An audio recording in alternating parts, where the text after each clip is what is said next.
to Russell Westbrook possibly joining the Lakers and LeBron, AD, and crew?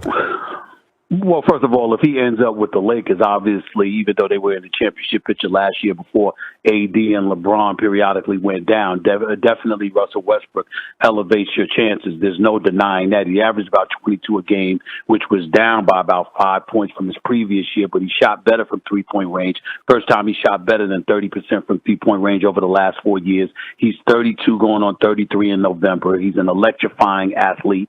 We all know that, an incredible finisher at the basket, an incredible player in the open court. The question about Russell Westbrook is going to be very, very simple, and that's going to pertain to his shot from the perimeter. Can he be a better three-point threat? Because usually that's what things come down to in the Western Conference postseason play. That's the question about him, but that appears to be the only question. He's a significant upgrade, not just from, Schroeder or anybody else, but all the guys mentioned in the trade, the Kuzmas, Harrells of the world, Kentavious Caldwell-Popes. None of them even combined are Russell Westbrook, particularly when he gets going. And the notion of him being with LeBron and being with Anthony Davis is something that's incredibly, incredibly formidable, particularly when you consider the fact that it's Laker tradition, the Staples Center, that's his home, et cetera, et cetera. It would be an electrifying situation, no doubt. How would you answer that question? Can Russ be that threat, that three-point threat? Oh, hell no. That's my only reservation about him. He defends. He goes all out. He never cheats you with effort. He's a superstar talent. He is the most athletic point guard in the history of the National Basketball Association. Make no mistake about that. But when defenses come playoff time, defenses, when they get back on defense and they don't give you but so many opportunities in the open court, and they turn you into a half-court team, and you struggle to hit three-point shots, that can be detrimental. Now, LeBron James, he could create shots for LeBron James. He certainly could create shots for Anthony Davis, along with various other teammates that he'd have available, and maybe they'd hit those shots. But if you're asking him to be that shot maker, well, there's a reason that he's lost to the likes of Steph Curry, Donovan Mitchell, and, of course, Damian Lillard in the postseason. It's primarily due to the fact that those dudes are marksmen, especially Steph Curry and Damian Lillard. And Russell Westbrook, that's the one thing you can't say about him. Everything else is there. There's a question mark in terms of his long-range perimeter shooting. I know LeBron didn't go to the Lakers to just get one title. If this goes through with this lineup, this current roster, what's the Lakers' window to get another chip before it's all done? I think 2 years. I think they'd have 2 seasons. Russell Westbrook will be 33 next season, 34 the season after that. But let's be very, very clear. He is a superstar. He's a superstar talent, make no mistake about it. Anthony Davis, when healthy, is a superstar, one of the top 5 players on the planet, but his durability is a question mark. And we all know that LeBron James is one of the top 2 players on the planet. I don't care what Giannis or anybody else is doing. We know how great that is. And so this would definitely be a trio to be reckoned with. But still, Brooklyn would have something to say about it. To a lesser degree, Milwaukee would have something to say about it. If the Clippers stayed together and everybody was healthy, they'd have something to say about it. So there would be teams in both conferences that would try to be roadblocks, and they'd have a legitimate chance. But there is no question if this deal goes through, it would be a significant upgrade for the Los Angeles Lakers, and they would clearly be one of the favorites, if not the favorite, to win it all, because you had some people having them as the favorite last year when it was just LeBron and Anthony Davis. Imagine if Russell Westbrook was in that lineup. That's how big this deal is. There's no doubt about that. Stephen A. Smith breaking down. Brother, appreciate you.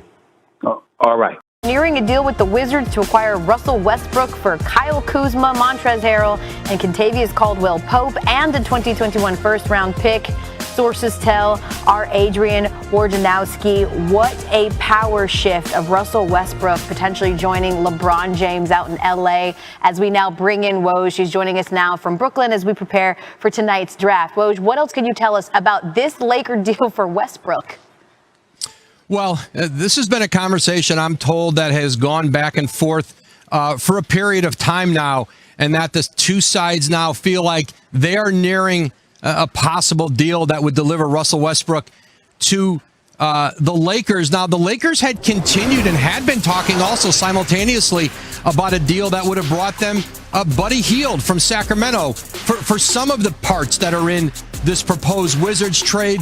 Kyle Kuzma and Montrezl Harrell. Montrezl Harrell opted into his contract for next season earlier today, I was told, and that allows him to be included in these trades. I think Sacramento would still like to be aggressive in trying to get that deal complete. But I think for Washington, the chance to get some salary cap flexibility moving forward with Bradley Beal, bring back, KCP, Kyle Kuzma, Montrezl Harrell, some solid veteran players, another first-round pick in this year's draft, and then see if they can try to re-sign Bradley Beal and then be able to go out in the marketplace and try to get a big free agent in the future. But right now, Washington and LA are trying to complete this deal. Unbelievable. Russell Westbrook was already the first MVP to be traded in consecutive seasons. So he's just adding now 3 straight seasons of an MVP being traded. Really unbelievable there. What other teams are engaged in trade talks among the top of the draft? Well, certainly Philadelphia continues to try to find a new home for Ben Simmons. They're asking for a lot. Their asking price is steep. Simmons has 4 years left on his deal. They don't have to do a deal here at the draft. They're certainly prepared to take this into free agency. And look, free agency starts in a week. DeRozan spoke to Shannon Sharp on the Club Shay Shay podcast about what his priorities are. Here is what he said. At this point, you gotta weigh out the opportunity of winning a championship kind of more. You know, especially with the career I had, I've been fortunate to make a lot of money. Yeah. You know what I mean? But at this point, the ultimate goal is always to compete for a championship. First of all, shouts to the Club Shay Shay set designer, because that's a very nice setup there. But Bobby, more importantly, what are your expectations for DeMar DeRozan in free agency? Yeah, it's funny, Rachel. He is the one player that's kind of flown under the radar as far as we've heard, certainly Chris Paul's name and Kawhi Leonard. But DeMar DeRozan has flown under the radar. And I think there's 2 schools of thoughts as far as with him. It's the teams that have cap space that are playoff teams. So now you're looking at a team like New York, potentially Miami. But if you go to New York, is that a win now situation with RJ Barrett and Julius Randle? And can you maybe get another player to come with you? And I think the most logical situation is going to be trying to work out some type of sign and trade. The last 2 years, there's been 16 players sign and trade. I would circle the Lakers as a possible destination just because it fits. It fits as far as DeRozan wanting to go back home and playing for a championship level team. I think it fits because if you're San Antonio, can you recoup maybe a Kyle Kuzma back as far as instead of losing DeRozan for nothing?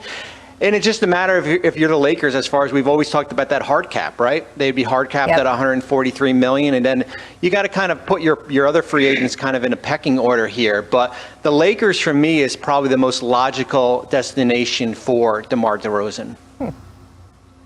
Yeah, add the Clippers to that, which is kind of interesting. I talked to someone close to DeMar today, and they said, look, San Antonio is still on the board, so don't count the Spurs out. But there's a lot of teams showing interest in DeMar. Lakers, Clippers, Knicks, Chicago. LA is certainly attractive. I went with him to his basketball camp in Compton. He does a lot back home.